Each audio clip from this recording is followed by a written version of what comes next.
Now, when you were back here for the master's as well, and even in your undergrad time, tell me a little bit at that point, what was the entrepreneurial environment like on the campus? Were you always kind of aware that you were interested maybe someday in working at a startup or founding something, or how did you find that here on our campus? I don't think it was like it is today. I mean, it's much more kind of widespread and pervasive even in mainstream media today to be an entrepreneur and to pursue those opportunities. And I think in 99 and 2000, and Ravi, you can correct me if your perception is different, I don't feel like it was quite as pervasive. And so for Double E in particular, many of us would go into hardware companies right after school. It wasn't really as much of a thought process to say, let me start my own. And it wasn't until 12, 13 years into my career that I thought, I might be interested in doing that. And I don't think I would have had the confidence coming straight out of school. So kudos to those people that do, because it's such a great experience. Even some of our faculty have done research over the years on sort of Stanford alums, and the number of them, that really very high percentage that end up in startups or early stage companies.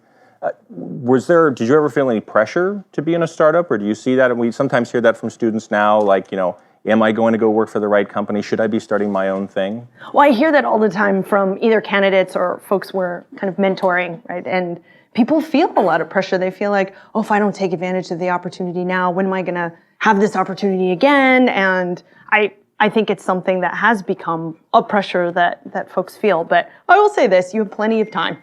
And decide when it's right for you to start something, decide when it's right for you to join something, because a career is a very long-lived thing. And often it's very serendipitous. And people always ask, so did you have a 10-year plan? I'm like, I don't even have a 2-year plan, let alone a 10-year plan. Let's take it 6 months at a time, people, because, it's crazy out there. So you just kind of take it as it comes, right? And analyze each opportunity in the framework of where am I now and what do I want most immediately and what do I want next?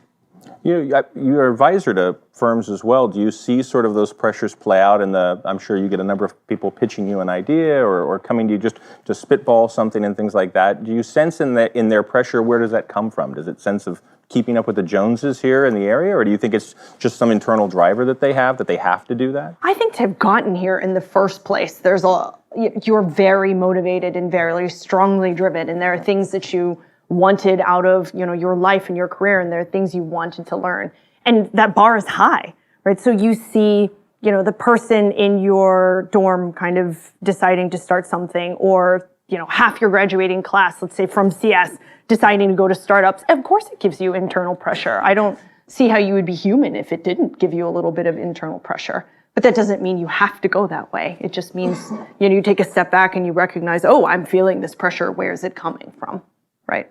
You were an early member of the Mayfield program and things like that. How did you discover it, and what was attractive to the idea of it? Because it was pretty early then. It didn't have the reputation maybe it has now. Yeah. So I knew 2 or 3 people who had been in the 2 classes or 3 classes before me, and they just raved about it. They said it was basically life-changing, which it changed my trajectory as well. I wouldn't have gone to McKinsey straight out of school if not for Mayfield. And so after hearing about it from these 2-3 people, I think it was Steph Hannon and a couple others, I kind of thought, okay, well, I'll go take a look and I'll interview. And if I get in, then I'll think about it and I'll decide. And if I don't, then I won't. But then luck had it, and it kind of went from there. And it's a few years back to reflect on a little bit, but are there things that from that educational experience, because it's somewhat different than just a very standardized class, that you still kind of carry with you, or kind of things that came out of that you say, that kind of has stuck over time? I'm sure it was shaping in ways that I did not realize. I didn't even know what a business model was before I got into Mayfield. I didn't know what a supply chain was. I didn't know what any of those terms meant. And it was very eye-opening to get kind of a sketch of the business side and to understand that there was a whole realm of things which, having done Double E and been immersed kind of in hardware and network systems for 5 years, that I didn't even have a conception of, which I'm sure all of you are much more sophisticated today and already have kind of a better handle on that. But I felt like it was very eye-opening at the time. It's interesting. We've had the pleasure at our program of working with students from all over the country at different universities, different contexts, a lot of students internationally, which is quite interesting too, the dynamics of it. But one thing that always seems to hold up is students are in the midst of this experience, which is so formative, And there's so much to do. I mean, it's an opportunity-rich environment. I don't actually know a Stanford student that's not sort of overextended in some way, whether it's classes or activities or clubs or something. There's always seems to be, there's a little bit more to add to the plate at the buffet. You look back on that now, what do you wish you had spent a little bit more time doing? What if you could refocus or reallocate that time now, what would you have spent it on? I think I would have been more deliberate about spending time with those people that I sat in class with that I thought, oh my gosh, that person is smart, right? Or that person seems so crazy capable. I would have spent more time building my network even then, because those are the people who, 20 years from when you've graduated have gone on to do some amazing things. And you have the opportunity, they're literally sitting 2 tables down from you right now, or they're across the hall from you in your dorm. And so when you find someone that is a little bit fascinating or just a little bit kind of, you feel like, oh, there's some chemistry here, I would carve out time for it. Because you studying and, doing kind of all your problem sets and everything that you need to do, all the obligations that you have. Of course, you want to do well, but I would carve out an hour or two every week or two to find somebody new who you thought was interesting and make the time to actually get to know them. Because you'll see later, 5, 10, 15 years out, they will have done amazing things and you will be glad you took the time. So clearly that's an excuse to just pass on the problem sets. Just build relationships or get an ice mix going. That's totally okay. That's a permission from an alum. Yeah, you've worked at, the companies you've worked at before, eBay and Google, you've had these really interesting kind of formative experiences. I mean, McKinsey, I imagine you got to see inside lots of firms through a different kind of portal. What did you find culturally about places like eBay and Google and maybe others, especially because you were at them at places where there was still this sort of trajectory and scale going on? Culturally, how are those cultures similar, and what did you learn from those two? Well, I'll share a practical story, because I think a lot of you are going to decide on summer internships or you're going to decide on jobs within the next couple of years. So one thing that I always found helpful, when I was leaving eBay, I had offers from Yahoo and from Google.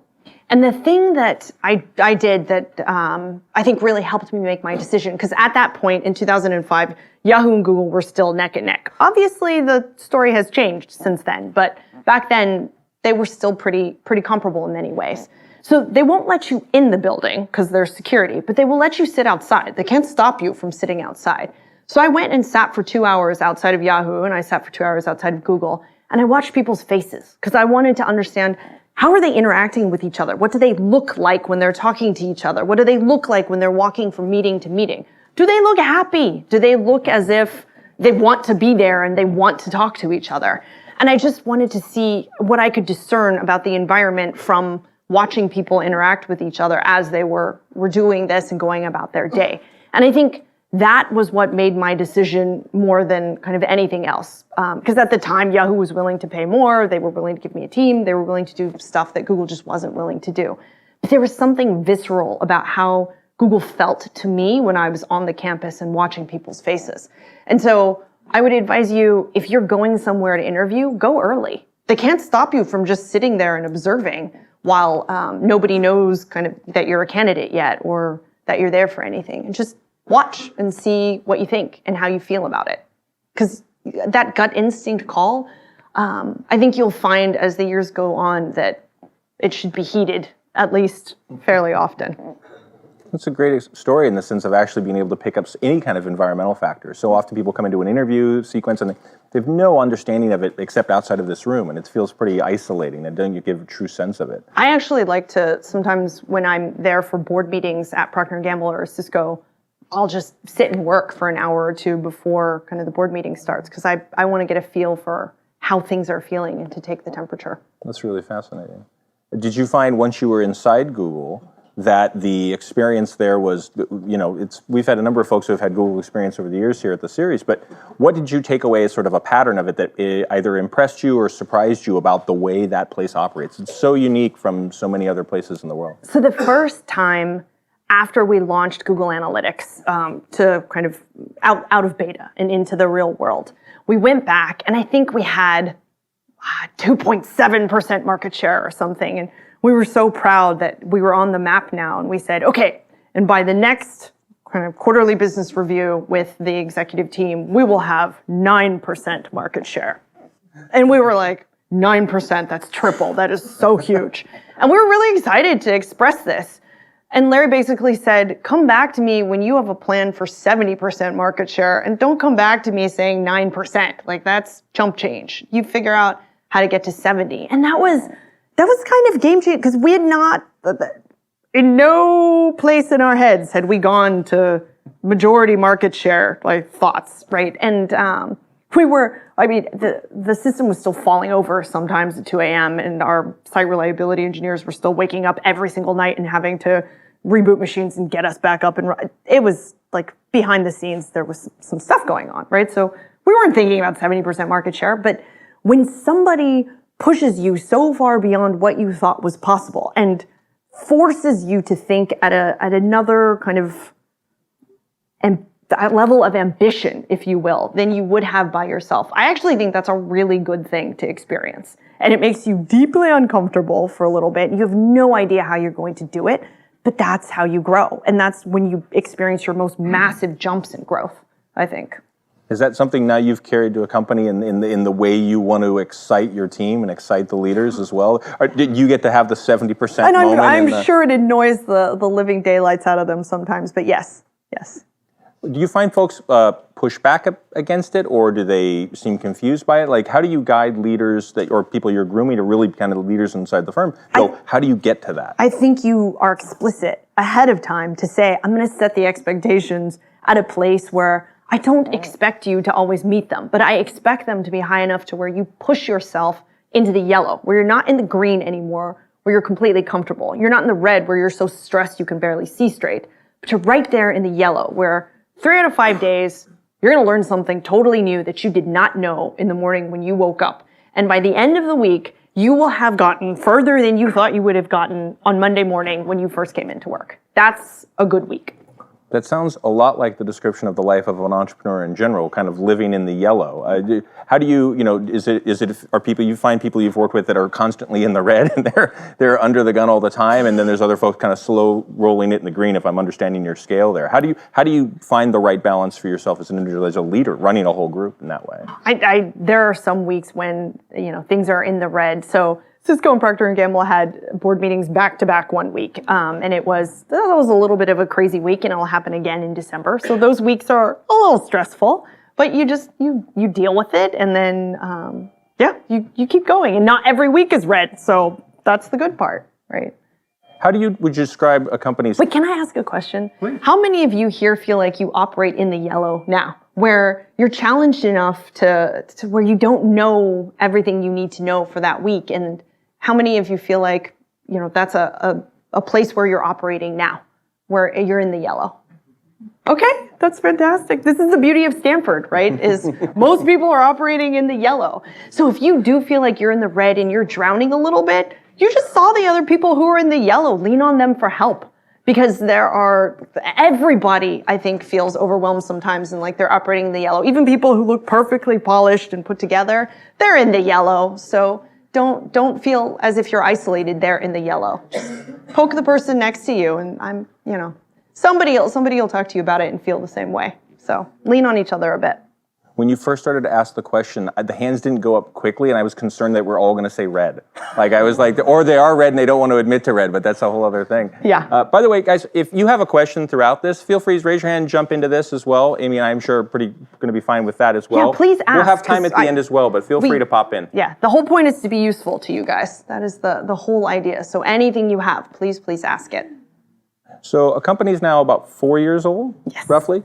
How would you describe the culture? And I guess I guess you could tell me the way you would describe it to a prospective hire, but yes, or how would you just describe it as the CEO? So our number one value, and excuse the cursing in class, is no assholes. And you have to be willing to hire and fire by that, right? You have to be willing to say, oh my gosh, this person is really, really bright, and they could be a phenomenal technical talent on the team, but they're just kind of an asshole, so we're not going to hire them. And it's a hard line to hold, right? Because it's tempting to say, oh, but they're really, really brilliant. But we, as a team and as a company, have decided that we want to work with everybody on the team. That doesn't mean everybody's cookie cutter and the same and et cetera, but it means that people have consideration for other people and respect for other people as they work with them, right? Doesn't mean all the same personality type. So there's communication differences, but we don't want somebody who fundamentally lacks respect for other people and doesn't treat everyone as a human being should be treated. So that's the line. And then I actually think Reed Hastings said something fantastic. I don't know if you guys have seen his culture manifesto. It's actually quite good to look at, especially if you're thinking of starting your own company. I think he wrote it 4 or 5 years ago at this point, a long time ago, but it still has held up very, very well. And in it, he basically posits that the culture should be real enough and authentic enough, in some ways gritty enough to repel people, the wrong people for that company, as well as attract the right people for that company. And I too kind of share that belief, right? If it's all kind of apple pie and rainbows and unicorns, then it's not real enough to be kind of strong enough and cohesive enough to both attract and repel. Which I think the culture, you should be honest about what you are and what you are not, so that the right people come in and the people who are not going to find it to be a place where they thrive, find a place where they will thrive, which is not your company. It's an interesting concept in the sense of, some people come into an interview situation and I think it's a one-way street, but it really is this two-way, I'm hiring you, you're hiring me. Do I want to spend my time here? Yep. Have you had situations where you've done your best to set up a culture that they can clearly sense a signal about where they should be? Maybe they sat outside for 2 hours before, maybe they picked up a little thing. Have you had a situation where you've hired somebody, it's clearly not as advertised, perhaps on the individual once they're inside there, because they just really wanted to get inside the company. Yeah. How do you manage that? Is it just as quickly as possible? As humanely as you can, but you have to let them go, right? Because the effect that they have on the rest of the team and the other members of the team that are working so hard to create a place where kind of people want to be it's not a good effect. So I think that's your job as a leader, to figure out when is it time and to do it in as fair and as humane a way as possible, right? And if you can help them understand what they are looking for as well and what's going to suit them, well, all the better. So I've referred people who haven't worked out for us into other companies. Like there was someone who was better suited to be at Google than they were at a startup, at any startup. They wanted a lot of structure, and a startup just isn't the best place for extreme process and structure, right? So we found her a place at Google. That's terrific. One of the things that's sort of interesting, we're at this sort of moment in, not only in society, but here in the Valley very specifically, having really important, long overdue conversations about who's in the room. Whether that's the boardroom or the C-suite or rank and file folks that are coming part of the companies. My understanding is that probably about 60% of the executives, or maybe more than 50% of the whole company, are women that work at a company. Is that correct? Yeah. How did you build that in, or is that just picking the most talented people? Or do you guys have tactical things you do to make sure you're getting good balance in the teams that end up working for you? It's funny. We didn't actually do anything that deliberate or different. I think when one of the founders is female and the CEO is female, that helps, where people feel like, oh, I would probably be welcome to interview there. I'd probably be welcome in the environment there. And I think it builds on itself. So having the female role models, whether in the executive suite or on the board at each company, I think it actually is important, because who's going to talk to you during your interview? Who's going to answer those questions? Who's going to kind of role model that, we care about diversity here. We care about diversity of thought, diversity of gender, diversity of race, et cetera. So I think that's extremely important. How long totally were you at Google?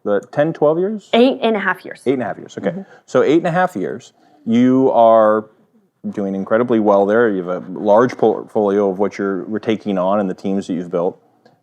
What's the thinking when it's time to step away from something like that? The scariest decision I've probably ever made for me, right? Take us through that a little bit. So when you're at a place where you've kind of grown up, right? And you've been there for long enough to where you have a lot of friends there who've kind of grown up in the same cohort class with you. You know how things work in the company. You know who to go to for what. And the biggest thing is you're attached to your team because you built that team.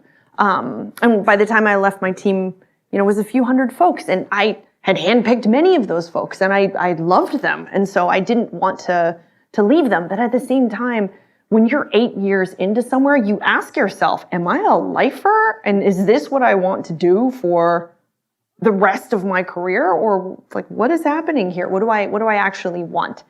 And if there is something where when you close, right before you close your eyes to go to sleep, and right when you open them, when you wake up in the morning, if you keep finding yourself thinking about something or thinking to yourself, I should be happier. Why am I not happier? I should be more grateful for what I already have. And if you find yourself kind of thinking about an idea or thinking about a possibility, pay attention and maybe write it down for yourself and go back and look longitudinally across a few weeks, because you'll find that your gut instinct or your kind of sense of what you want is already there. You just may be a little afraid to act on it. And so now I try, when there's something that keeps coming up for 2 weeks or more, I already know I got to act on this. And this is something that is bothering me, and I just need to change it. But so I probably woke up at 2 a.m. 2-3 times a week for a couple months before I finally decided that I was going to resign. And then they made it hard to resign. It's a fantastic place, right? And it was, I think, my husband who finally said, okay, you have already made up your mind. You need to stop waking me up. And you already know what you're doing. So just go in, let her know, you'll do it well, you guys will still be friends, and it'll be fine, right? And I finally went in and just resigned. And I didn't end up resigning right then. It took another 6 months, but that was the beginning of the process. So I have since learned, if something is in there for a couple weeks, I got to pay attention to it. It's eating at you. It won't let you go and things Yeah. like that. So how long after Google did you spot the opportunity that you're pursuing now, and take us through a little bit of like what you saw and why you'd want to dedicate so much of your life to it? So my co-founder, I met at Google 2 weeks in to starting Google. And he is an MIT CS PhD. He won the ACM his year. He's amazing, and he's just a great human being. And he had just gotten citizenship. And so we were celebrating it, and we were at dinner. And he basically turned to me and he said, do you still want to start something together? And I kind of went, yeah, I would love that. And he's like, okay, I'm ready. And that way, he's very understated. So he's like, I'm ready. And I kind of went, now you're ready? And he's like, yeah, I'm ready. So we both decided within a few weeks after that to leave and to start this. And then we got very lucky and got a 5 million seed and just started. So that's kind of how it happened. It was time. I described Accompany briefly up front, but do you want to take a moment and kind of explain it to everyone here, Sure. what that is and how you see it? I would love to. So our mission is to change people's career trajectories long term. Like the whole point is to bring you something. And let me explain something just very quickly. So I grew up in Texas, in Austin, where our entire network was like 19 other Chinese people that we hung out with every weekend.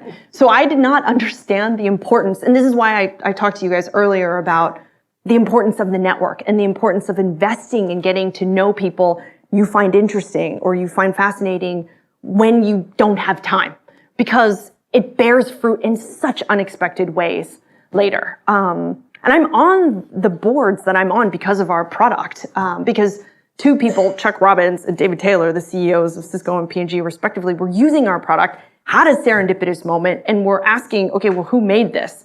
That's how I ended up on those boards. And the exec headhunters were using our stuff. So anyway, long story short, I guess the point is, so I didn't understand the importance of network when I came to Stanford. Only probably 5 years into my career did I get it.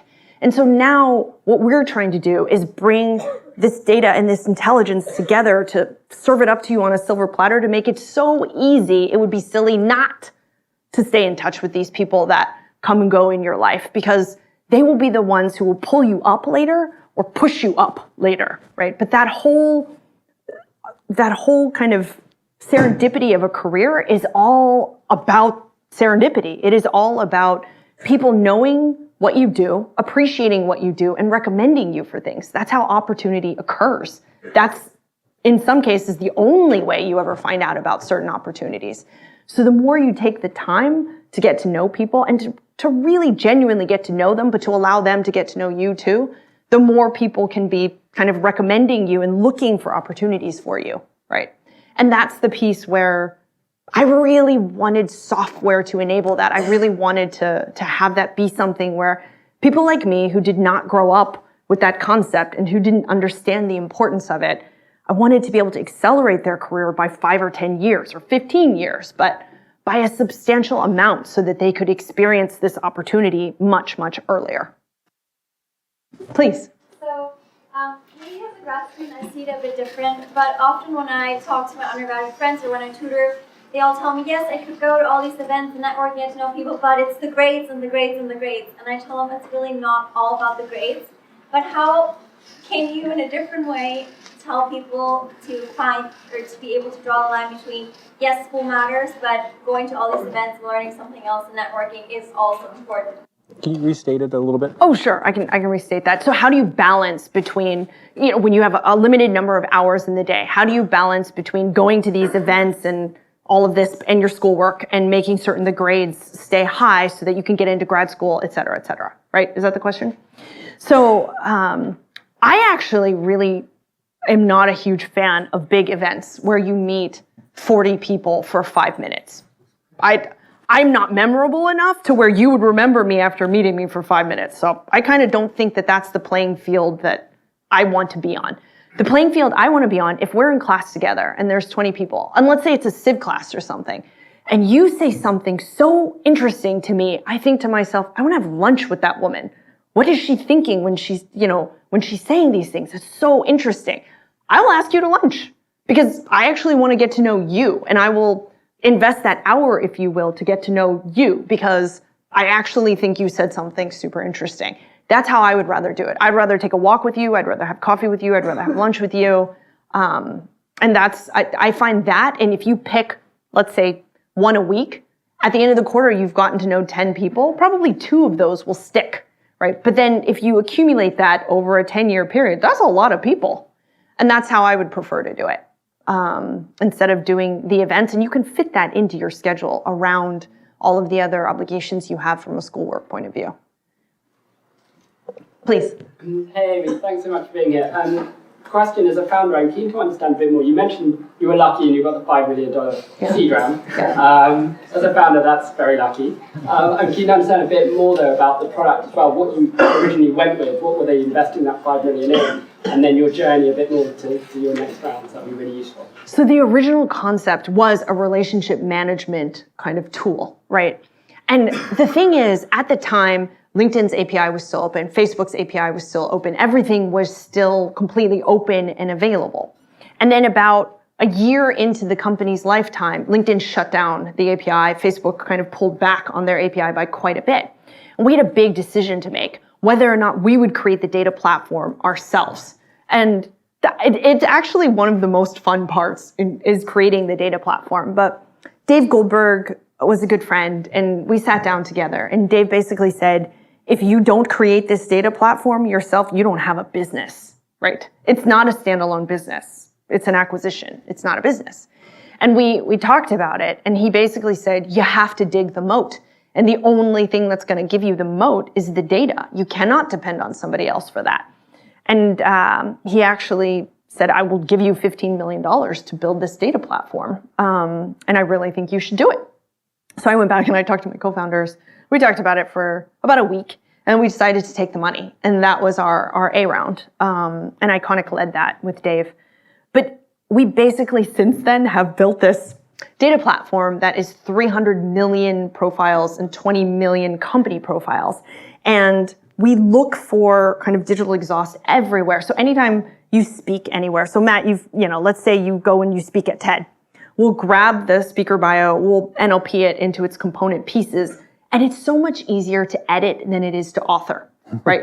So then all you have to do is come in and edit your profile. We don't even need you to edit your profile because we're diffing all the time as we find new bios for you on the web. And then what we're doing is for any professional who's on the system, we're prepping the briefing for them ahead of time.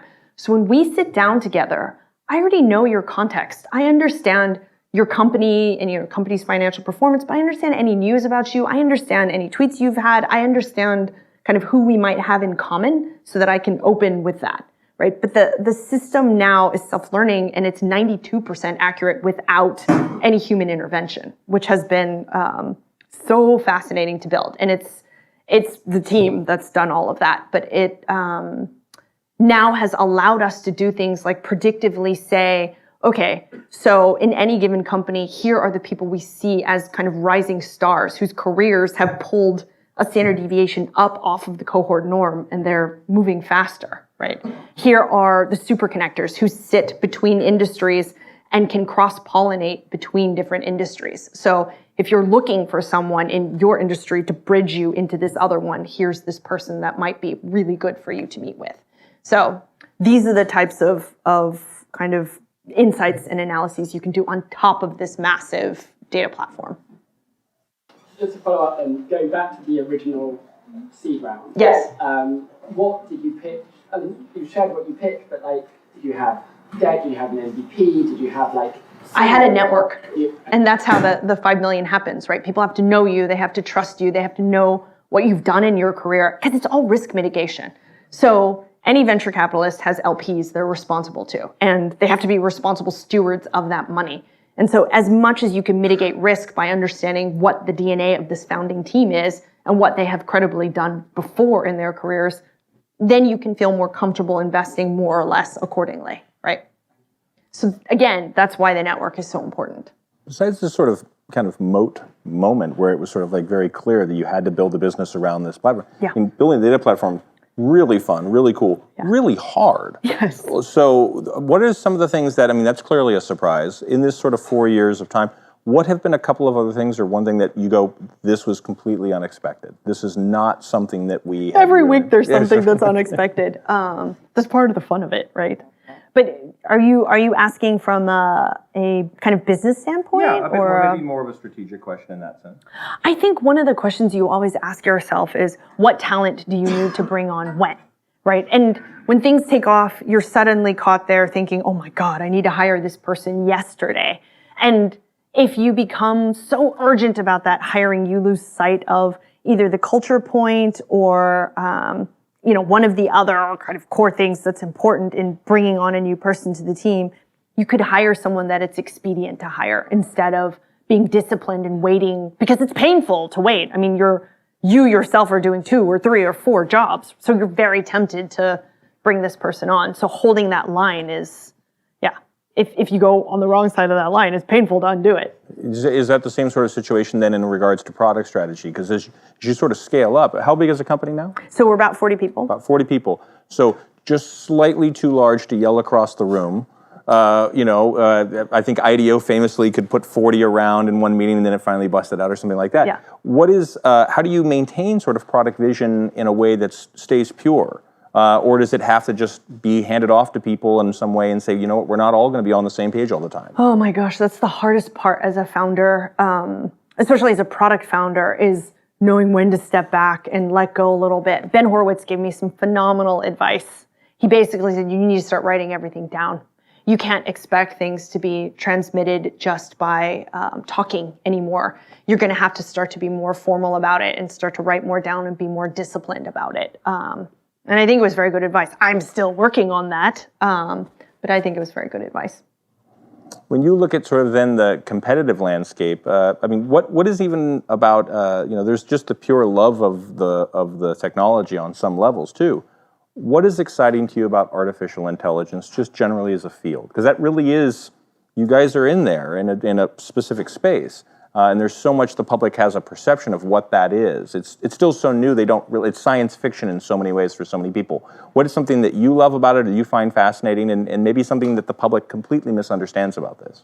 I think the scale that you can achieve and the experimentation and kind of the unexpected results and being able to automate so much and have it just cost a lot less to do things that are very far-reaching and scaled has been a serious pleasure as a founder, because you spend less money after kind of you get things tuned the right way and things are able to run by themselves, right? It's much more cost-effective to do something massive like build a data platform.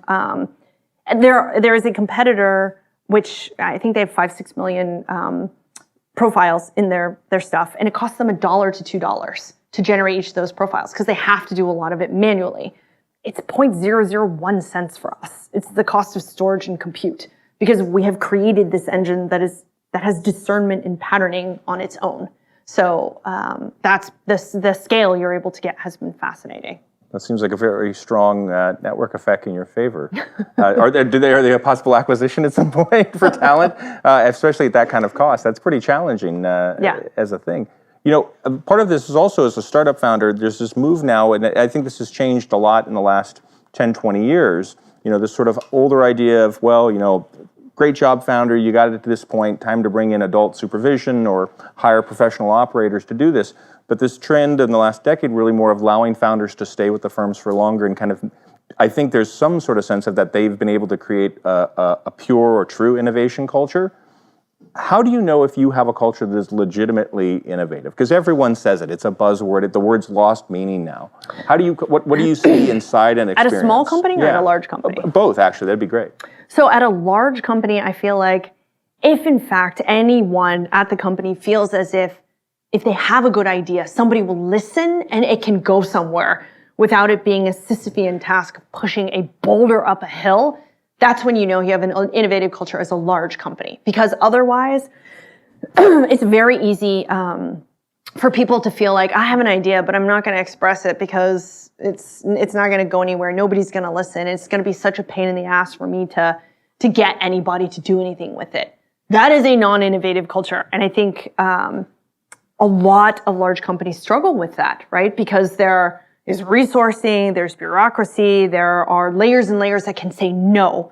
And there's very few people who can give a blanket yes and green light for a project the larger the organization gets. And as a small company, you better innovate or you're going to die.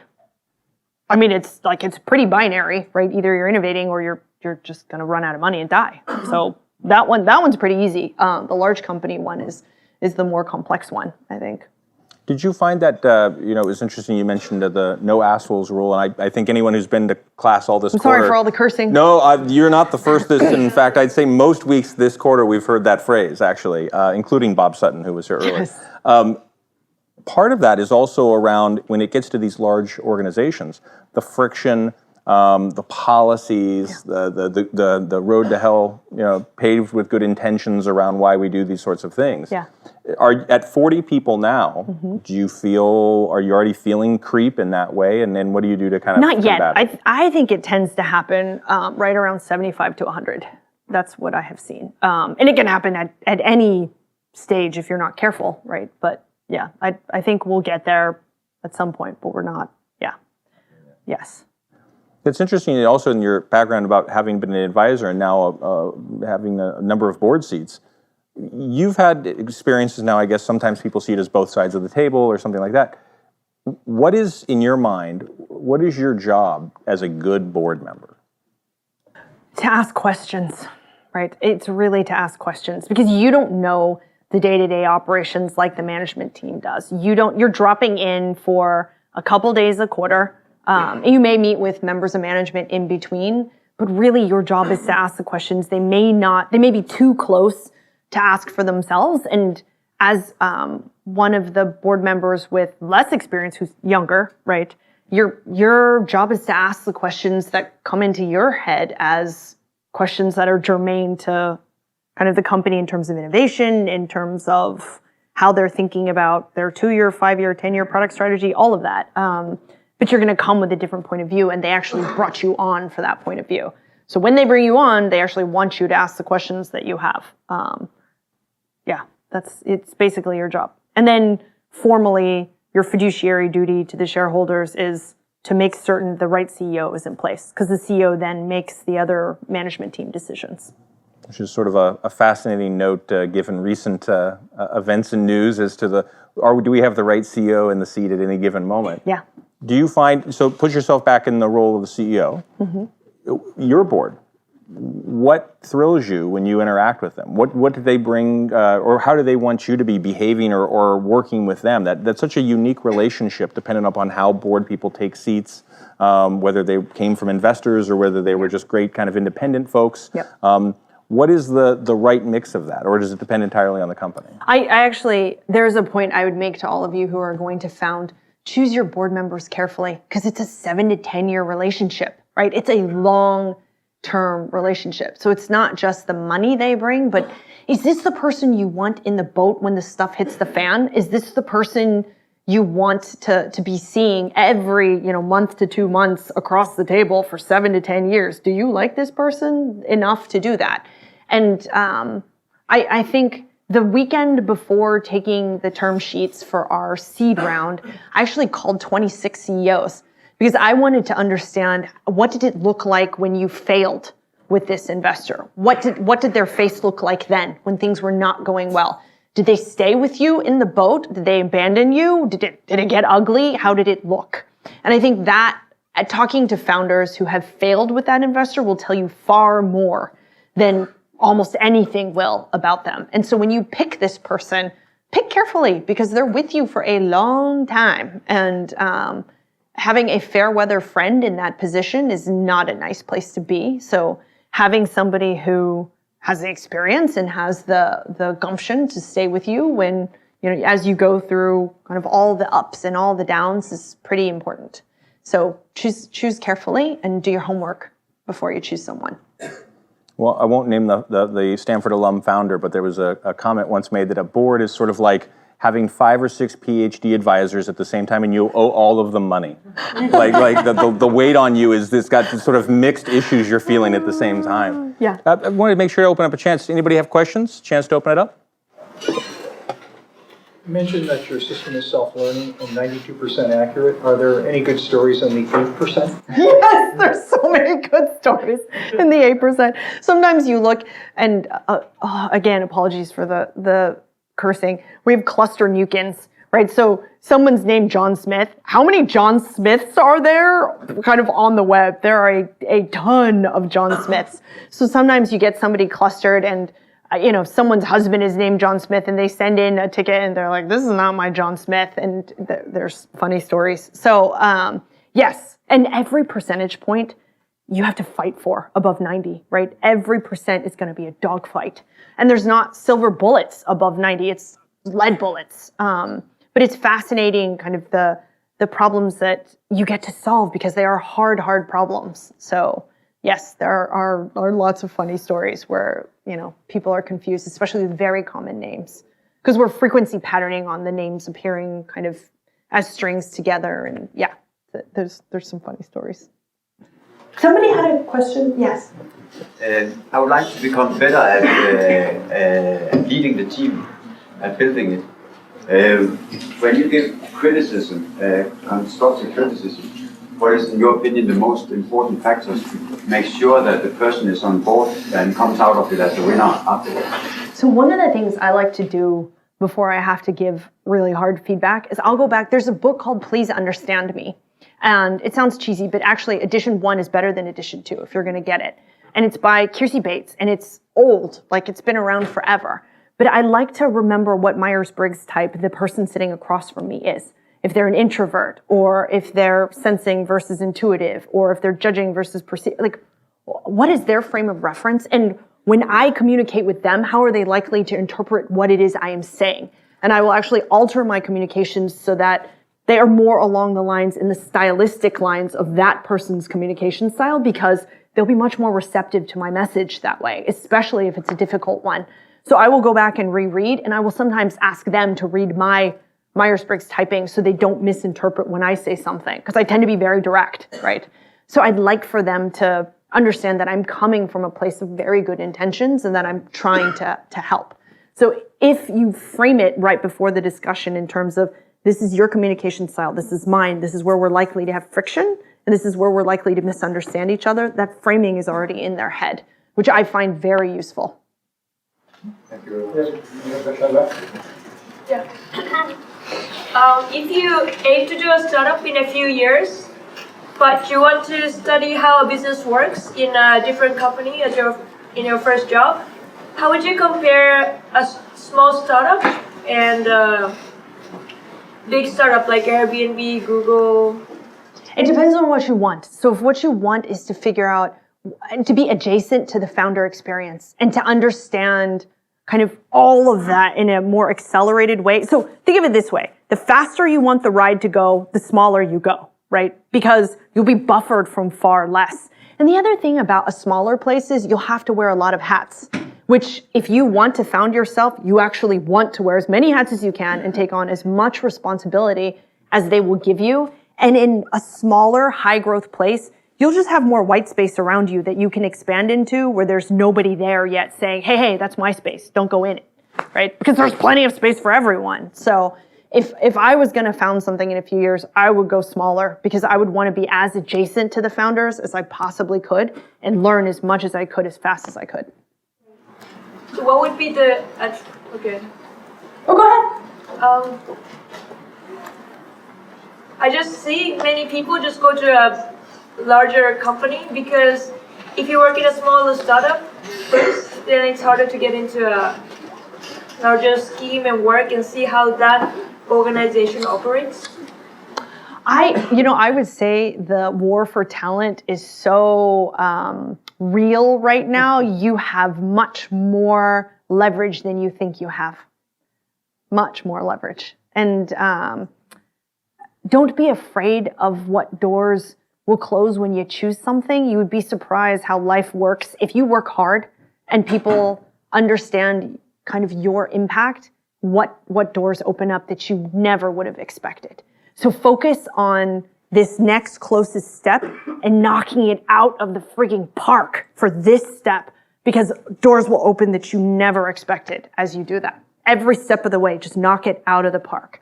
People will see it, they'll recognize it, and they'll start talking about it, and things will just happen from there. I mean, you're hiring all the time. We're hiring all the time. You see these folks, the career, they would right not here. be. Yeah. Well, yeah, we're setting up right now. But I mean, you would look at a track record like that and see not problems, but see somebody who is wanting to dig in. It's not a problem. And to you move into interview a them, you larger- sit down with them, and right away you're like, oh yeah, this person is, they're real and they're intense, etc. Yeah. Thank you. Oh yes. Yeah, so I know for a lot of network-based sort of like ideas, there's this big like chicken and egg problem, right? Like building your customer base and acquiring that. So I'm just curious for like the first few people that you got on the platform, how did you kind of give them value?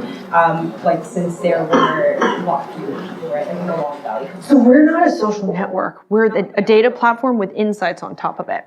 And so we waited until the data platform was rich enough, to your exact point. We waited till it was rich enough to where people like Chuck Robbins would find a lot of value in it. And so the second we gave it to them, we ingested their contacts and stuff, and then there was just a super rich news feed right away already, right? And they didn't have to lift a finger, they didn't have to tune the system, they didn't have to connect with anyone or enter anything. It was just all automatic because we were clustering their contacts with the people entities that we had and kind of, creating that feed for them and their calendar and their briefings and all of that. So you didn't have to lift a finger.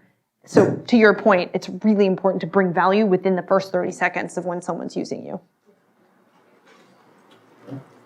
Considering you take so many different roles, of course, both board director and your own CEO company, that is 2 full-time jobs, right?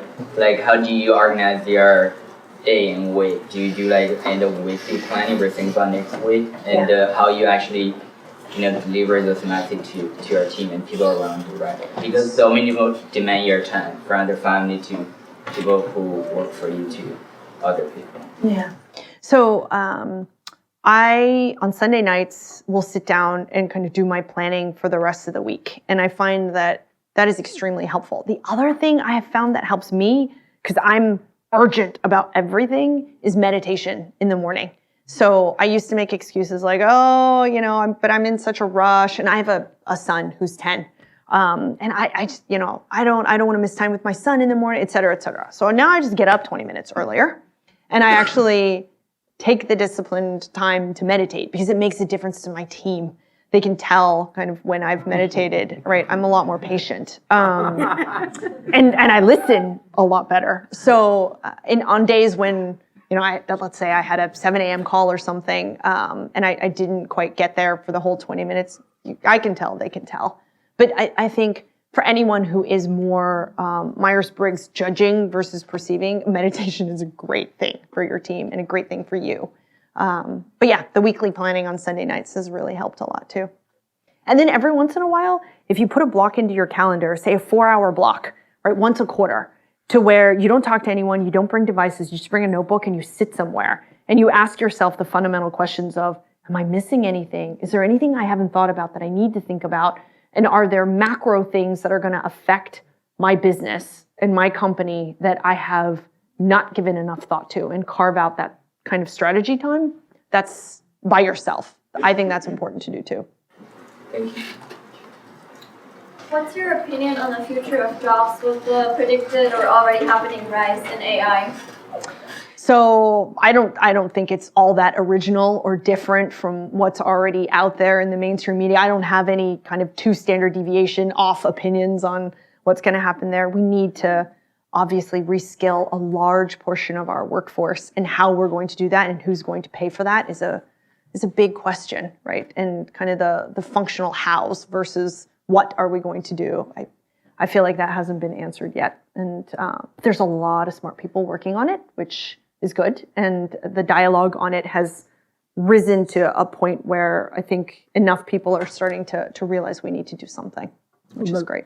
Let me ask a kind of a follow-up on that. There's, this ongoing conversation right now about Silicon Valley, and we are so driven to create new and interesting things, and then we set them free in the world. And then a couple of years later we go, oh, we hadn't anticipated that could be an issue. Yeah. What is the role of companies from an ethical standpoint to build in some ability to prevent against that? You might carry insurance in the old-fashioned way. It would be a brick and mortar place. That's where integrity and ethics comes into play, and it's so hard to regulate, right? And that's where a company's culture comes into play. That's where the integrity of the individuals who make the decision to release that technology into the wild, and to have thought about it ahead of time and to have tried to understand the implications of their actions is so important. But how do you regulate that? How do you